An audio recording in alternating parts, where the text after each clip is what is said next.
Assalamualaikum warahmatullahi wabarakatuh. Perkenalkan, nama saya adalah Angga Lisdianto, dosen Prodi Teknik Informatika, Fakultas Ilmu Komputer di Universitas Nahdlatul Ulama Sidoarjo. Saya akan menjelaskan mata kuliah yang saya ajar, yaitu bernama Dasar Pemrograman Web. Mata kuliah ini terdiri dari 4 SKS. Mahasiswa akan belajar untuk merancang dan mengembangkan halaman web yang responsif dan interaktif, serta memahami prinsip-prinsip dasar desain antarmuka pengguna. Selain itu, mahasiswa juga akan diajarkan tentang praktek dalam pengolahan kode, debugging, dan pengujian aplikasi web. Mata kuliah Dasar Pemrograman Web punya beberapa capaian pembelajaran, yaitu mahasiswa mampu menguasai konsep teoritis bidang pengetahuan ilmu komputer atau informatika dalam mendesain aplikasi teknologi multiplatform yang relevan dengan kebutuhan industri dan masyarakat. Lalu, mahasiswa mampu menguasai konsep teoritis bidang pengetahuan ilmu komputer atau informatika dalam mensimulasikan aplikasi teknologi multiplatform. Kemampuan memahami teori bidang interaksi manusia dan komputer dalam mendesain aplikasi teknologi multiplatform yang relevan dengan kebutuhan industri dan masyarakat. Memahami teori bidang interaksi manusia dan komputer dalam mensimulasikan aplikasi teknologi multiplatform yang relevan dengan kebutuhan industri dan masyarakat. Bahasa pemrograman web ada banyak sekali. Contohnya ada HTML, CSS, JavaScript, PHP, dan database. Tentunya pada RPS sudah saya atur agar mahasiswa bisa memahami materi yang saya ajarkan dengan baik. Caranya adalah dengan mengajarkan materi bahasa pemrograman web yang paling mudah dulu, seperti bahasa pemrograman HTML. Sehingga yang terakhir adalah yang paling sulit, yaitu bahasa pemrograman PHP. Lalu semua bahasa pemrograman akan saya padukan secara bertahap. Media pembelajaran yang dipakai adalah software server lokal seperti aplikasi SAM dan software text editor seperti Notepad++. Unsur penilaian mata kuliah Dasar Pemrograman Web adalah presensi kehadiran mahasiswa, tugas, ujian tengah semester, ujian akhir semester, dan proyek. Keluaran akhir dari mata kuliah ini adalah mahasiswa harus mengerjakan proyek secara individu untuk membuat aplikasi berbasis web dengan judul aplikasi yang berbeda-beda, sesuai minat masing-masing mahasiswa. Selanjutnya, akan saya tunjukkan proses pengajaran mata kuliah Dasar Pemrograman Web di dalam kelas.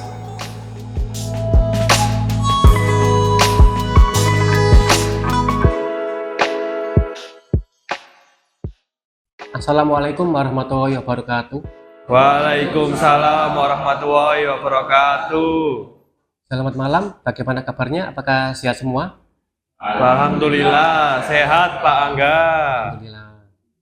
Nah, pada pertemuan ini saya akan menjelaskan tentang pengenalan bahasa pemrograman CSS ya. Jadi sebelum kita mulai, kita berdoa dulu dengan membaca surat Al-Fatihah. Al-Fatihah.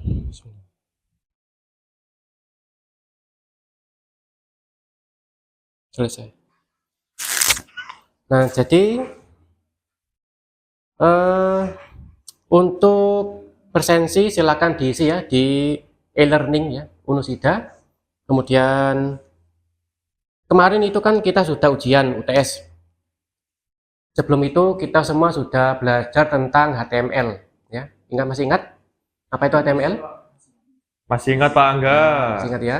Nah, jadi HTML itu lebih kepada tata letak ya, tata letak kerangka. Jadi kita tahu mana yang bagian kepala, mana yang bagian body, footer ya. Nah, kemudian selama itu pas sebelum UTS kita kan belum bisa secara pasti mengatur tampilan web ya. Jadi web kita itu yang masih pakai HTML masih jelek istilahnya, masih dasar, masih polosan. Mulai dari pewarnaan, style gambar, style video, ya, tata letak, kemudian border dan seterusnya itu belum sama sekali kita pelajari. Nah, Pada kali ini, pertemuan ini akan saya jelaskan tentang CSS. Jadi CSS itu adalah singkatan dari Cascading Style Sheet. CSS adalah suatu bahasa pemrograman web yang berguna untuk memperindah halaman website. Intinya, dengan menggunakan CSS kita bisa mengubah warna, ya, kemudian tampilan yang ada di dalam situs web itu. Dengan CSS kita bisa mempercantik tampilan web, baik dari gaya teks, ada tombol, ada tabel, ada gambar, ada video, dan sebagainya.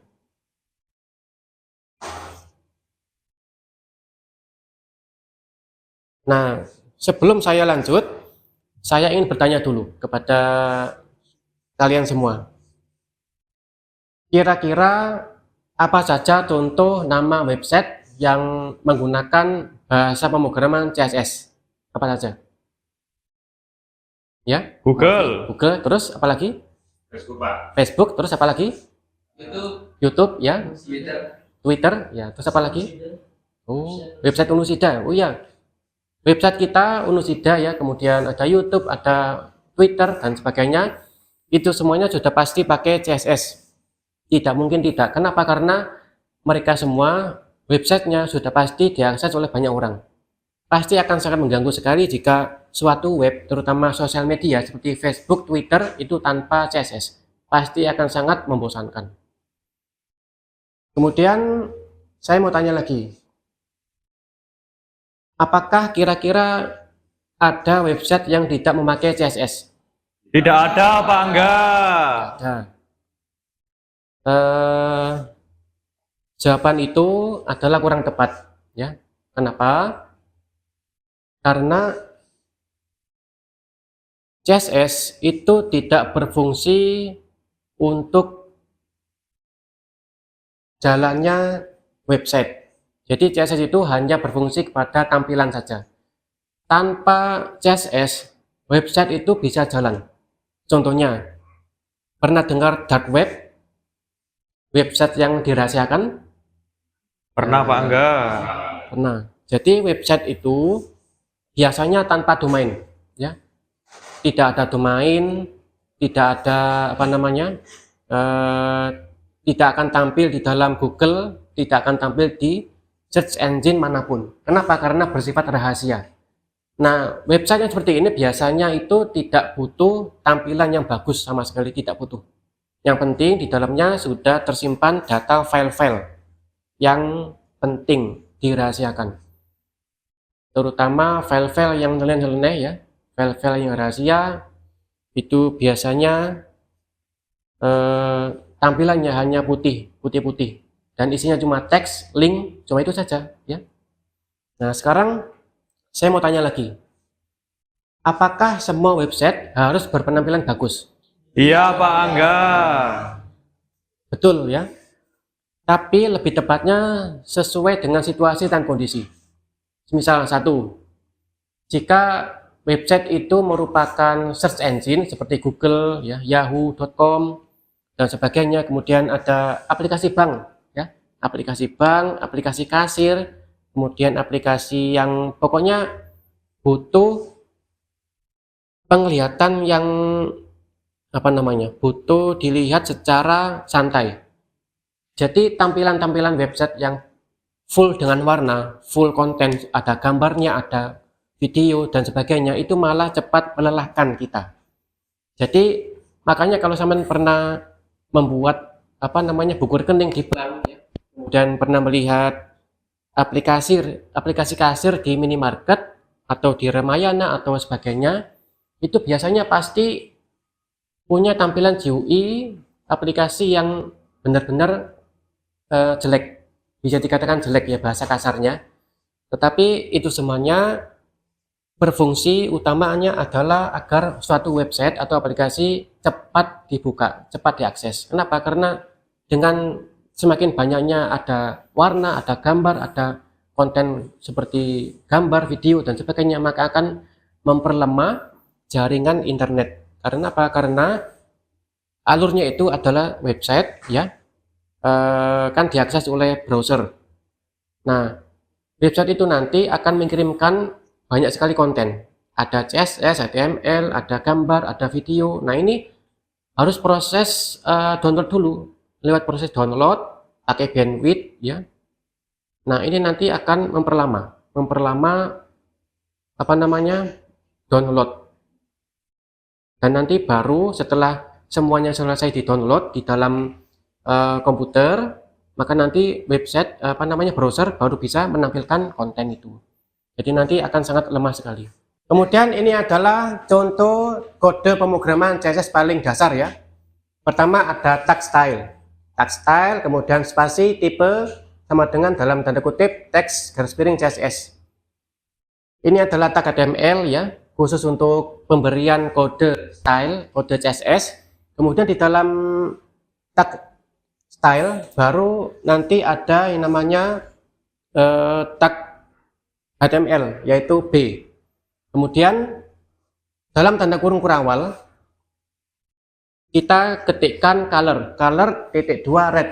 Color itu adalah atribut dan red itu adalah nilai. Jadi nanti artinya setiap teks yang memakai tag B atau di dalam tag B itu nanti akan berwarna merah. Selain sudah berwarna apa namanya sudah punya efek tebal ya, karena dia adalah untuk memberikan efek tebal karena B itu bold ya, bold.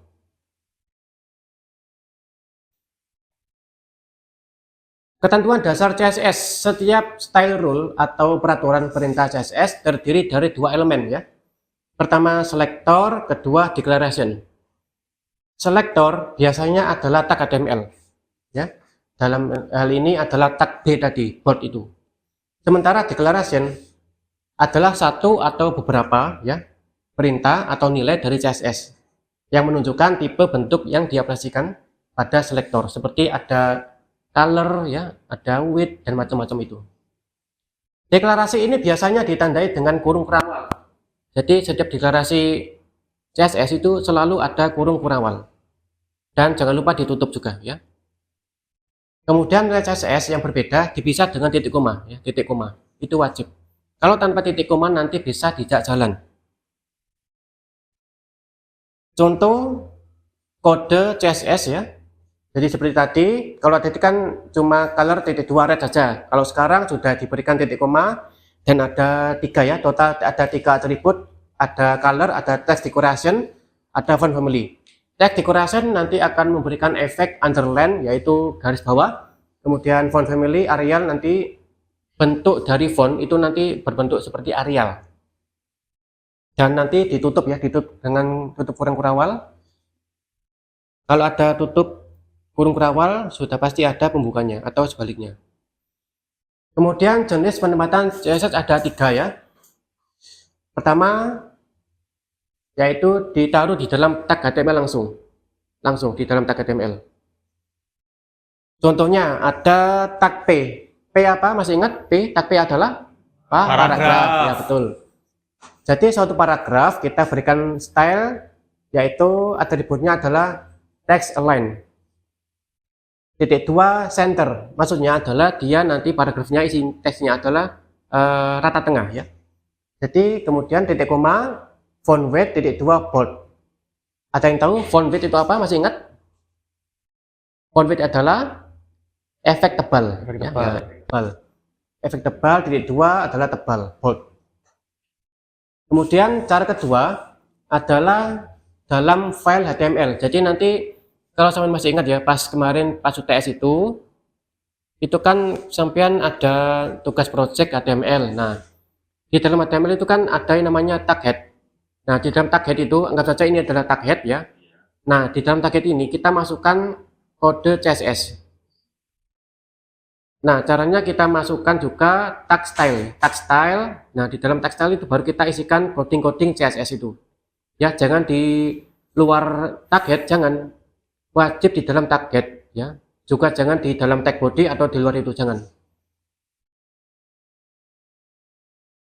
Kemudian cara terakhir atau ketiga adalah kita taruh file CSS itu di dalam file CSS, jadi HTML sendiri, CSS sendiri. Nah, caranya adalah di dalam tag head itu tadi ya, sama.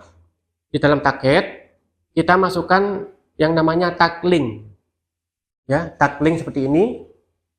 Ya, ada tanda kurang dari link spasi rel dalam tanda kutip style sheet spasi ref ya. Ini adalah alamat file CSS itu. Nah, ini adalah kebetulan saya berikan nama gayaku.css. Jadi file CSS itu wajib kita berikan nama, dan namanya itu wajib sama dengan yang kita ketikkan di sini, ref ini ya. Nah, kemudian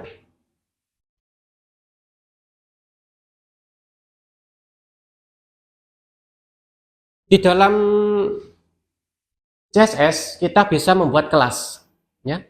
Jadi dengan kelas kita bisa memanggil banyak sekali tampilan-tampilan CSS pada semua objek. Jadi semisal saya punya objek A. Objek A ini adalah gambar 1. Objek B adalah gambar 2. Nah, saya ingin memberikan kelas gambar yang memiliki border merah. Jadi saya panggil di gambar 1, maka dia gambar ini akan memiliki border merah.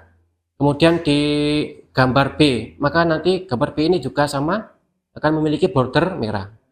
Jadi kelas itu fungsinya adalah untuk memanggil tampilan pada banyak objek. Jadi kita tidak usah bolak-balik mengetikkan CSS di setiap objek.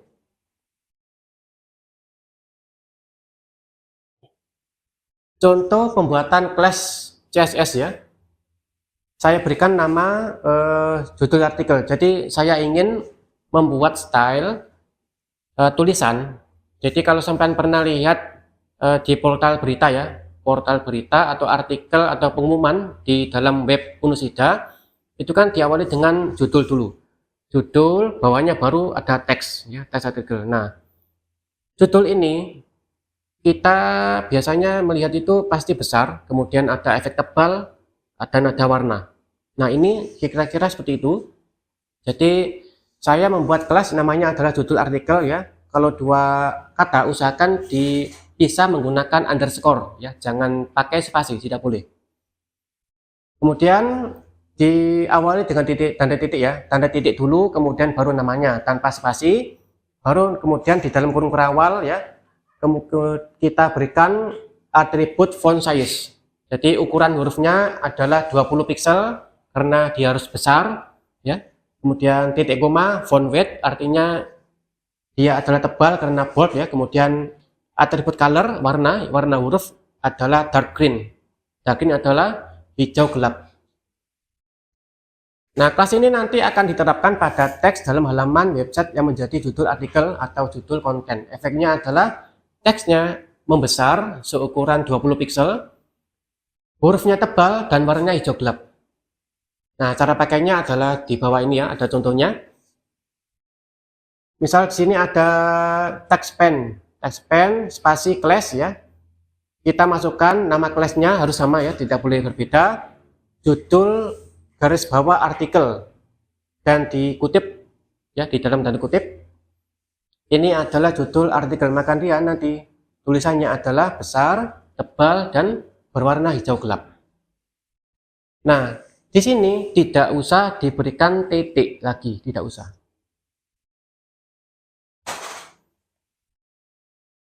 Nah, sekarang sesi pertanyaan. Siapa yang mau bertanya, silakan. Saya Pak Angga. Dari yang saya tangkap, ada 3 cara penulisan CSS. Dari ketiga cara tersebut, cara mana yang paling banyak dipakai Pak Angga? Terima kasih. Ya, jadi begini Mas Mafi ya, tergantung kasusnya. Jadi semisal ada suatu gaya tampilan yang harus diulang berulang-ulang ya. Contohnya ada tombol. Nah, tombol. Kalau sampean pernah pakai sosmed seperti Facebook, Twitter, atau bahkan masuk ke dalam e-learning Unusida, itu kan biasanya ada beberapa pola. Ada beberapa tampilan yang sama seperti tombol, judul, artikel, teks, warna teks, termasuk warna tombol, bentuk tombol. Itu kan berulang-ulang. Nah, itu biasanya kita memakai cara ketiga ya, cara yang di mana CSS itu dipisah di dalam file tersendiri. Nah, ini nanti akan dipakai oleh banyak HTML, HTML-A, HTML-B, HTML-C ya, untuk halaman beranda, halaman input data, halaman master data, halaman laporan dan sebagainya. Dan nanti kita tidak lagi bolak-balik memasukkan kode CSS yang sangat banyak sekali ya. Tetapi jika kasusnya itu adalah ada tampilan yang sepertinya tidak usah dipakai bolak-balik ya, itu nggak apa-apa. Jadi pakai yang nomor 1 atau 2, jadi langsung di dalam file HTML itu sendiri gitu. Apakah sudah jelas, Mafi? Siap, sudah jelas Pak Angga. Sama-sama. Lainnya ada yang tanya lagi? Saya Pak Angga. Tadi Pak Angga bilang ada beberapa web yang tidak memerlukan tampilan bagus karena memerlukan kecepatan akses. Itu apa saja pengaruhnya Pak Angga? Terima kasih Pak Angga. Jadi gini ya Mbak Elis ya, jadi semakin banyak konten teks, ada konten di web itu kan macam-macam sekali, ada banyak sekali, ada teks, ada gambar, ada video, ada bahkan ada lagu ya.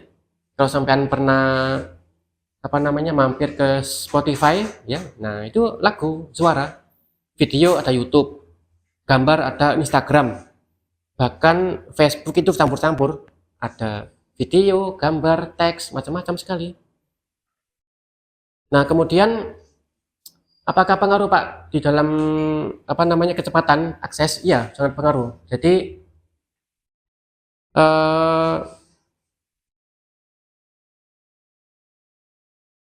semakin banyak kode CSS itu ya, CSS itu kan terdiri dari beberapa teks. Nah walaupun cuma teks tapi itu ada bobotnya, entah itu sekian kilobyte atau byte ya, itu akan berpengaruh ke dalam speed atau kecepatan download.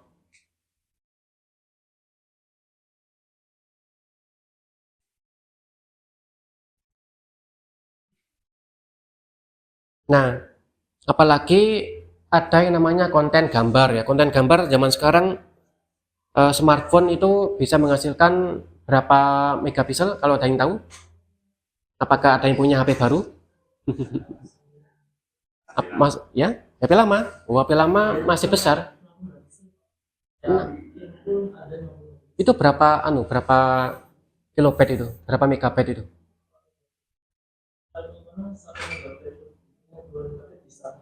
2 megabyte. Ya, ada 2 megabyte. Kalau HP saya itu biasanya bisa menghasilkan hingga 5 megabyte ya. Kalau pixelnya adalah 60 megapiksel.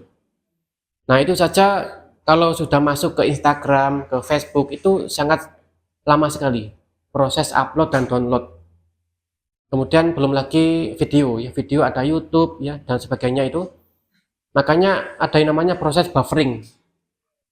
Jadi proses buffering itu video itu di-download dulu ya. Kemudian nanti kalau misalkan sudah sudah mendapatkan beberapa durasi, maka dia akan jalan. Maka itu media-media ini nanti akan mempengaruhi kecepatan proses loading atau proses akses website. Apakah sudah jelas, Elis? Ya, sama-sama. Nah, hari ini sampai di sini saja ya. Jadi jangan lupa minggu depan kita akan praktek langsung ya bahasa pemrograman CSS. Jangan lupa yang punya laptop silakan dibawa, dan jangan lupa juga persiapkan aplikasi SAM dan aplikasi Notepad++ ya. Siap Pak Angga. Ya. Nah, mari kita akhiri perkuliahan ini dengan membaca hamdalah. Alhamdulillah. Alhamdulillah. Sekian dari saya, jika ada kesalahan saya minta maaf. Assalamualaikum warahmatullahi wabarakatuh. Waalaikumsalam warahmatullahi wabarakatuh.